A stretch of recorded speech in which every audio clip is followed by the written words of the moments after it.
Hello बच्चों, let us read the question and the given question is which of the following statement in reference to the given figure is or are correct. तो आपको correct statement बताना है.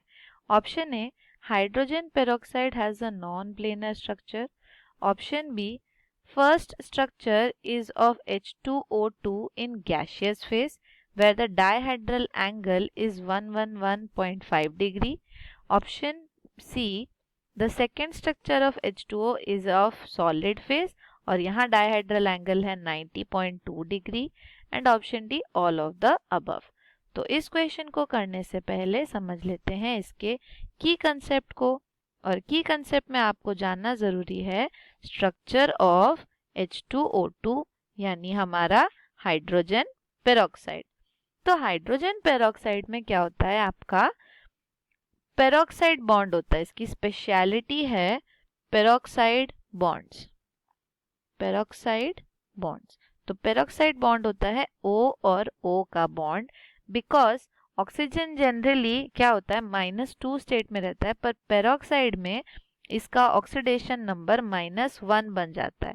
-1 क्योंकि H के साथ तो ये +1 दे सकता है एक इलेक्ट्रॉन, पर ऑक्सीजन ऑक्सीजन के बीच में 0 हो जाता है, इसीलिए उसका ऑक्सीडेशन नंबर क्या है, यहाँ लिख देते हैं ऑक्सीडेशन नंबर या oxidation state, that is equals to -1. तो अब इसका जो स्ट्रक्चर है उसके स्ट्रक्चर के लिए बहुत सारे थियोरीज है. इसके थियोरीज का मेन रीजन है कि इसका नॉन जीरो डाइपोल मोमेंट होता है, तो वो भी यहाँ लिख लेते हैं. H2O2 has non-zero dipole moment.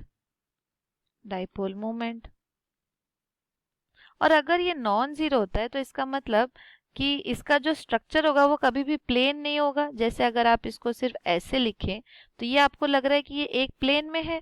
अगर एक प्लेन में होता तो इनके वेक्टर्स जो बनते वो इजीली एक दूसरे को क्रॉस करके नेट जीरो हो जाते, बट यहाँ हमको नॉन जीरो डाइपोल मिल रहा है. इसका मतलब इसका क्या है, एक नॉन प्लेनर स्ट्रक्चर. और इसी नॉन प्लेनर स्ट्रक्चर को दिया था एक साइंटिस्ट ने जिनका नाम था बेयर, और उन्होंने स्ट्रक्चर दिया था open book spine structure. Open book spine structure. तो ओपन बुक यानी एक खुली किताब का जो स्पाइन है, जो बीच वाला पार्ट है, उसकी तरह ये दिखता है. तो सपोज आपके पास एक बुक है, वो कुछ ऐसा खुला हुआ है, राइट. तो ये उसका जो बीच सेंटर वाला पार्ट है ये डिनोट करता है आपके पेरोक्साइड बॉन्ड को, और एक साइड पे आपका एक पेज की तरफ रहेगा एक हाइड्रोजन और दूसरे पेज की तरफ रहेगा दूसरा हाइड्रोजन. तो इसीलिए इसका नाम क्या हो गया, ओपन बुक स्पाइन स्ट्रक्चर. ये जो स्पाइन है यहाँ पे रहता है आपका पेरोक्साइड बॉन्ड. अब यहाँ पर ये जो ऑक्सीजन और हाइड्रोजन के बीच में एंगल है, this angle is equals to 94.8 degree. Okay. और ये जो बुक जो खुला हुआ है, इस एंगल का हमारा एक स्पेशल नेम होता है which is known as the dihedral angle.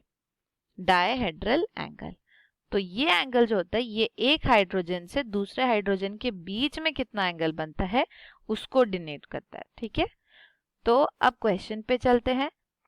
Question में हमारे पास दिया है कि फर्स्ट स्टेटमेंट में hydrogen peroxide has a non planar structure. ये तो एब्सोल्युटली ट्रू है. अभी हमने देखा कि अगर आपके पास नॉन जीरो डाइपोल मोमेंट बन रहा है तो उसके पास डेफिनेटली एक नॉन प्लेनर स्ट्रक्चर है, और वो नॉन प्लेनर स्ट्रक्चर एक्चुअली क्या है, ओपन बुक स्ट्रक्चर. तो इसीलिए ये स्टेटमेंट आपका एक करेक्ट स्टेटमेंट है. ऑप्शन बी है first structure is of gaseous phase, जहाँ पे डायहेड्रल एंगल 111 है. तो अगर ध्यान से आप देखेंगे यहाँ पर ये डायहेड्रल एंगल कौन सा हो रहा था, जब हम लोग एक पेज के साथ दूसरे पेज का कंपैरिजन कर रहे थे, राइट. अब जब हमारा मॉलिक्यूल गैस फेज में होता है तो उसके पास एनर्जी भी ज्यादा होती है.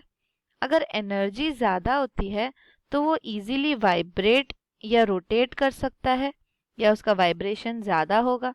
अगर उसका वाइब्रेशन होगा, मूवमेंट होगा, तो ये जो डायहेड्रल एंगल है ये इंक्रीज कर जाएगा. तो यहाँ हम लिख सकते हैं डायहेड्रल एंगल इंक्रीज करेगा. लेकिन यहीं पे अगर आप क्या करते हैं, सॉलिड फेस ले लेते हैं, सॉलिड फेस, तो उसके लिए एनर्जी डिक्रीज कर जाएगा, वाइब्रेशन भी डिक्रीज कर जाएगी, इसलिए डायहेड्रल एंगल भी डिक्रीज कर जाएगा। तो अगर आप स्ट्रक्चर यहाँ पे जो गिवन है क्वेश्चन में वहां ध्यान से देखें तो डायहेड्रल एंगल आपका फर्स्ट में बोला है 115 डिग्री और सेकंड में सॉलिड फेस में आपको दिया गया है 90.2 degree, which is absolutely correct, क्योंकि जैसे ही आपका सॉलिड स्टेट में आता है वो ज़्यादा स्टेबल हो जाता है, इसीलिए both option B and C are correct statement.